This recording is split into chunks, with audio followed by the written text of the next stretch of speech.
Good morning, class. Good morning, Sir Jose. Okay, thank you. You may not take this. So, good morning. So, we are now in our weekly, in our subject understanding society, culture, and humanities. But before that, so let's have a review on our last discussion, specifically on some ideas. So, culture and at the same time, society. So, how we define and how we connect these two major ideas in our subject. So first, society. What is society again? Anyone? Mo? A group of people with shared identity. Okay, society is a group of people with shared identity. How about culture? Anyone? Alin? Refers to the totality of man's ways of living. Okay. So we are referring to totality of man's ways of living. So we also connect that basically using the ideas in ICT. Okay? We specifically connect the culture to software and the society to hardware. So they need each other to function, especially when it comes to having a meaningful society. Okay? So the software, the culture, and the hardware is the society. Okay? So, also we discussed about the 7 pillars. What are the 7 pillars of society? Anyone? Family, church, government, school, media, market. Without your notes, can you try to recite that 7 pillars? Family, church, government, school, media, military, market. Balikan. Another one. Again. We have family. Family, church, government, school, media, market, military. Okay, thank you.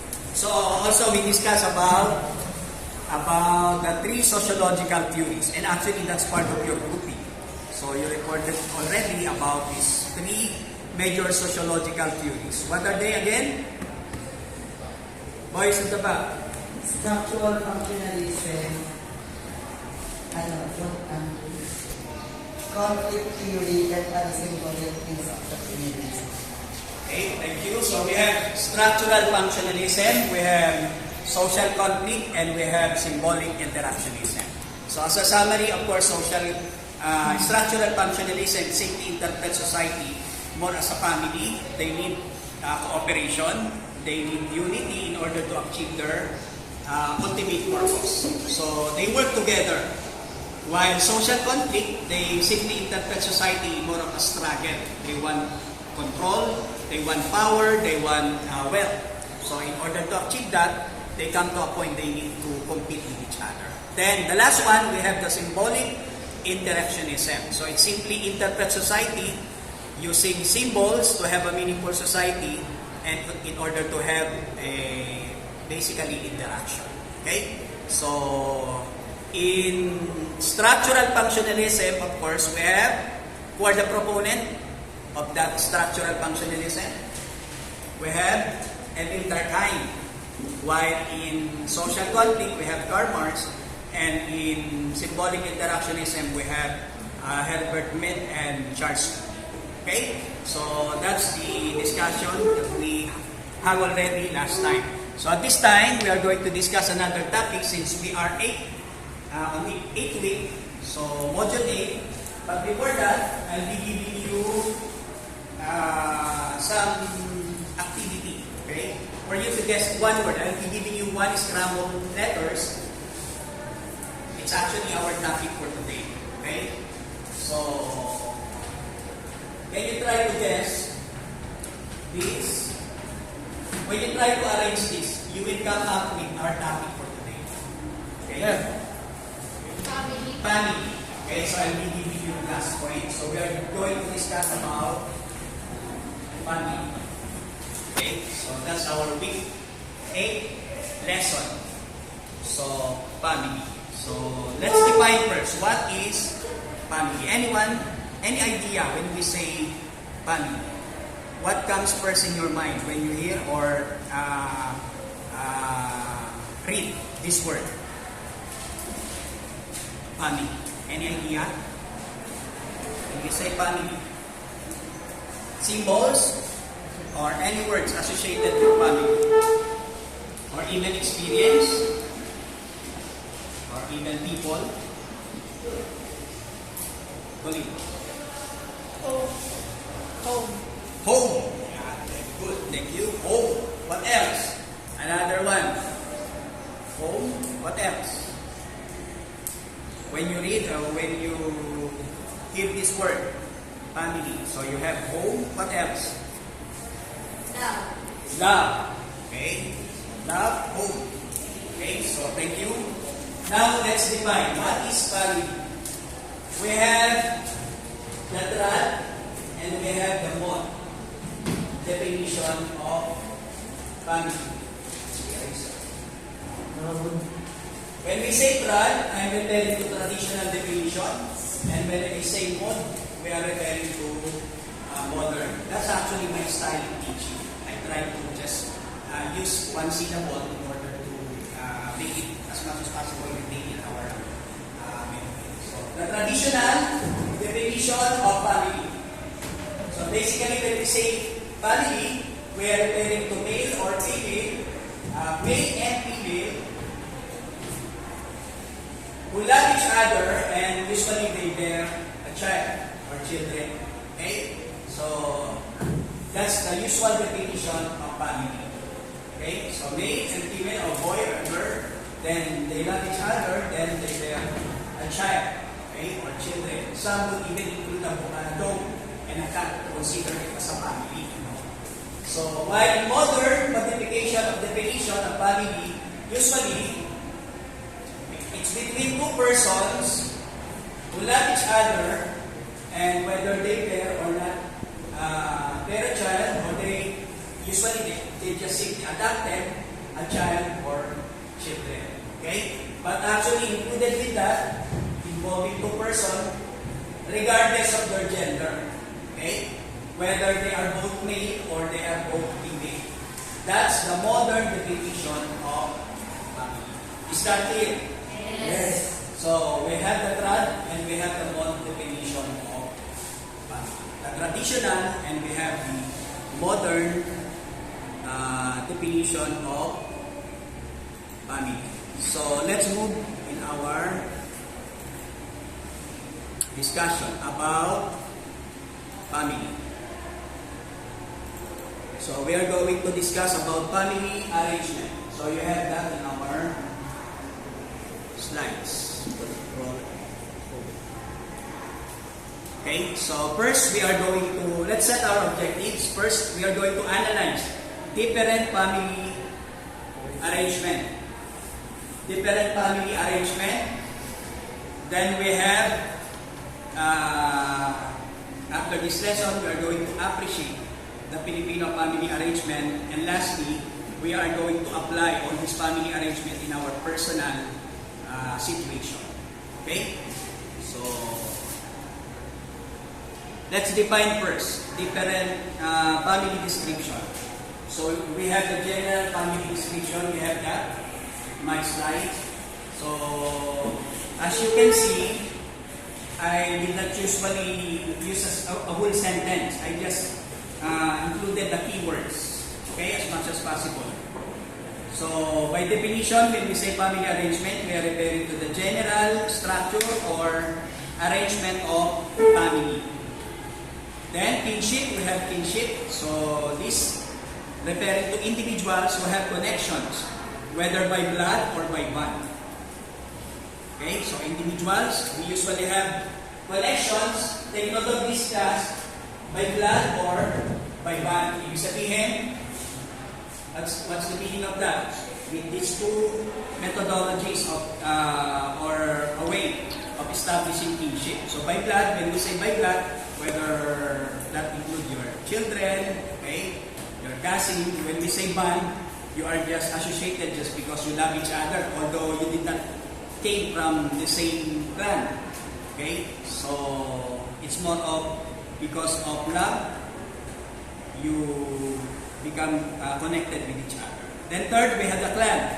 So when we say a clan, we are referring to a group of people with common ancestry. That's a clan. So in Filipino culture, you have some reunion, di ba? That would include even your lolos, your grandpa, your grandmas, cousin, etc. So although you have different surname, but just the same, you came from a common ancestry. So that would be considered as clan. Then next, we have marriage. So same with the definition of family. So we have traditional and we have progressive. So marriage arrangement between opposite sex, which actually love each other. Okay, so usually they love each other and they with that they establish a family. Okay, so while in progressive, we are referring to a marriage arrangement between the same sex who love each other, and then later on they will adopt some people, especially children, to be part of their family. Okay, so you have already the family, we discussed that. Then let's go with the different family arrangement. So letter A, composition. Anyone would like to read this? I want you to read this in a sentence, just using the keywords. So nuclear, we are referring to mother and father who live together, including their children. So we call that as nuclear. How about extended? What is an extended family? It's a couple. We are referring to a couple who live together with including their grandparents, their cousin, and other people related to them. Okay, so we have vertical and we have horizontal. When we say upper, we are referring to our grandmother, grandpa. When we say the same level, the horizontal level, your cousin, okay, your brothers, and your sisters. So when it comes to authority, of course, we have the patriarchal and we have the matriarchal. Or some books would refer to it as patripocal or matripocal. So this is a family arrangement usually led by male when we say patriarchal. So the father is the one who decides most of the time, especially when it comes to different areas of their family. Okay? While in matriarchal, it's the mother or the female who usually led their family. Okay? So we call that as matriarchal. How about when equal? It depends upon the situation. They almost an equal authority.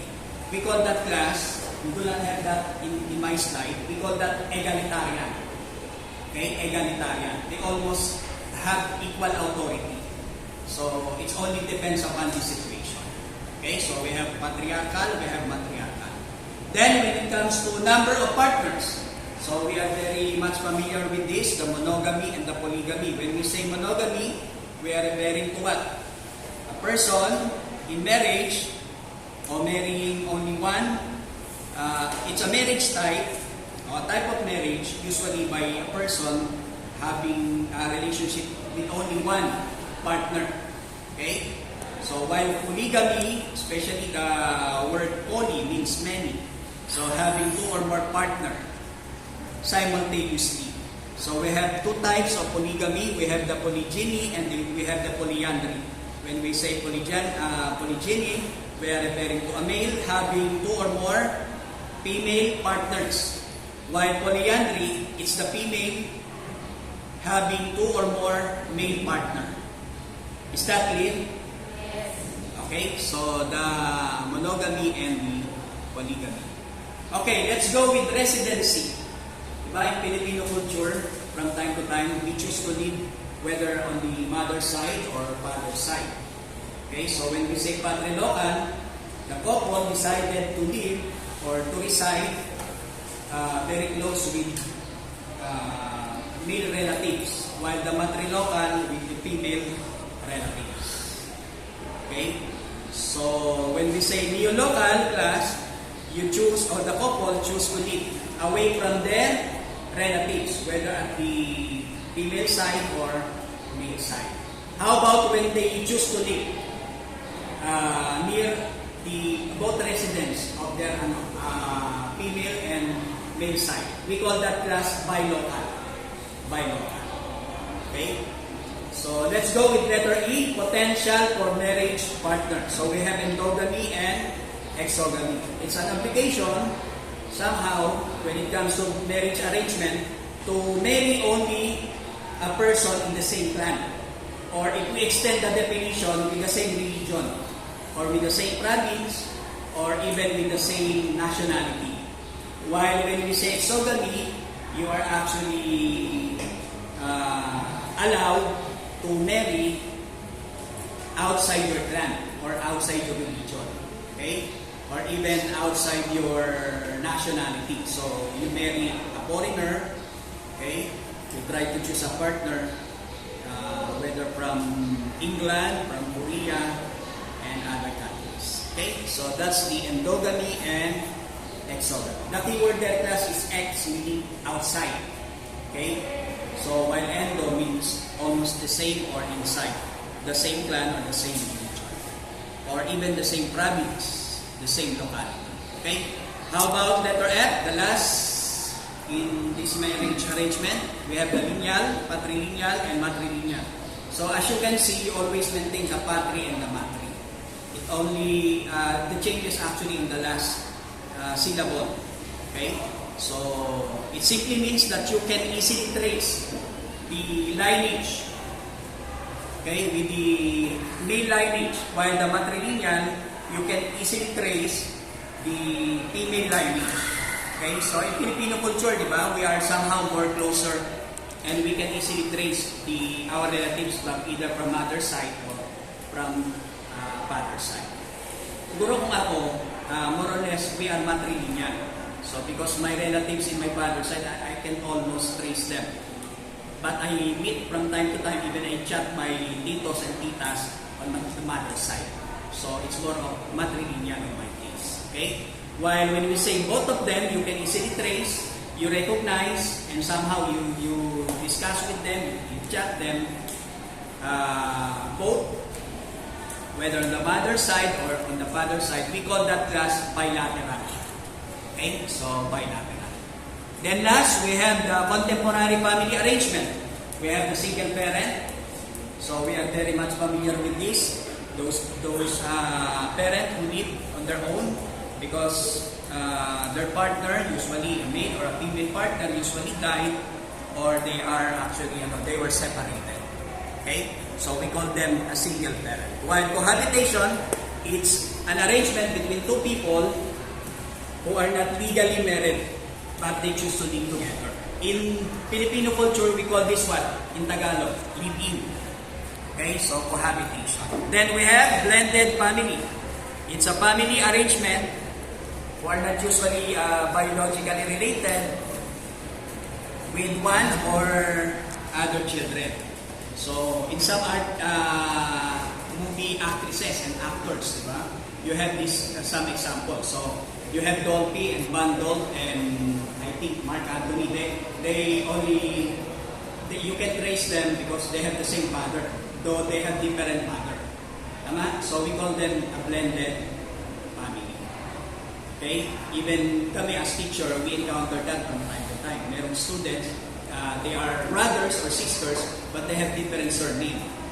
Probably because yung different parents nila, father nila, magkaiba, isa yung mother nila. So we call them class as blended family. We call this as some example of the contemporary family arrangement. Okay, of course, we have the same-sex marriage, marriage between the same sex.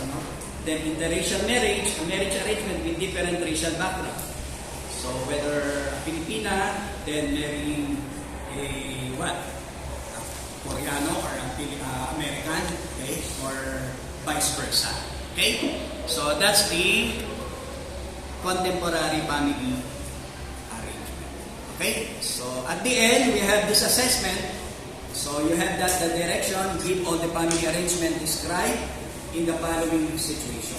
So we have two situations. You are going to answer using this table.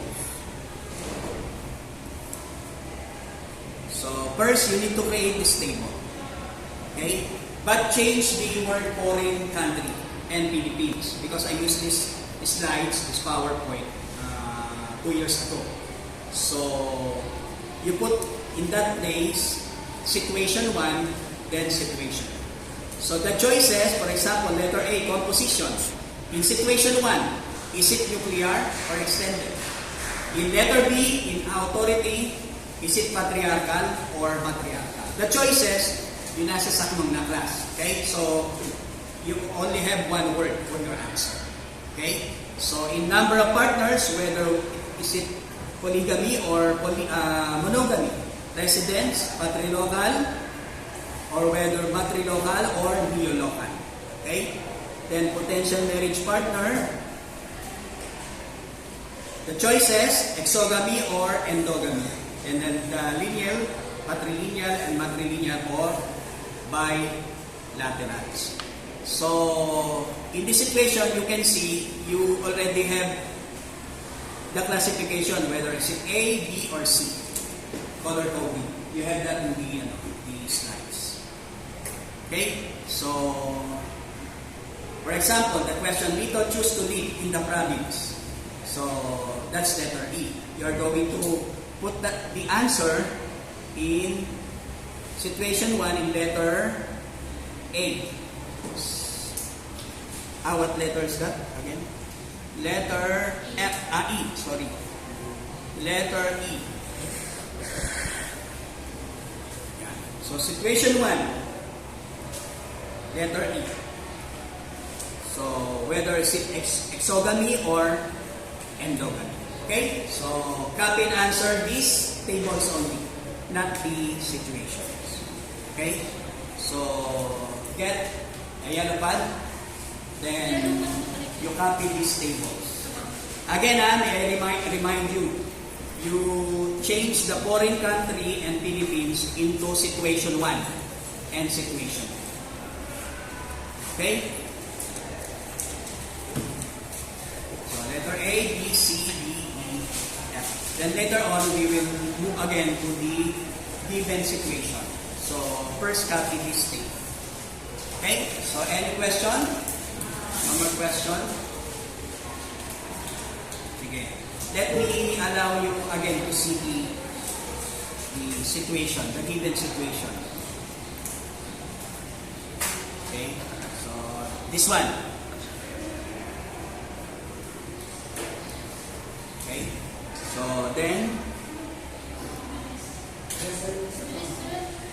the question. Okay.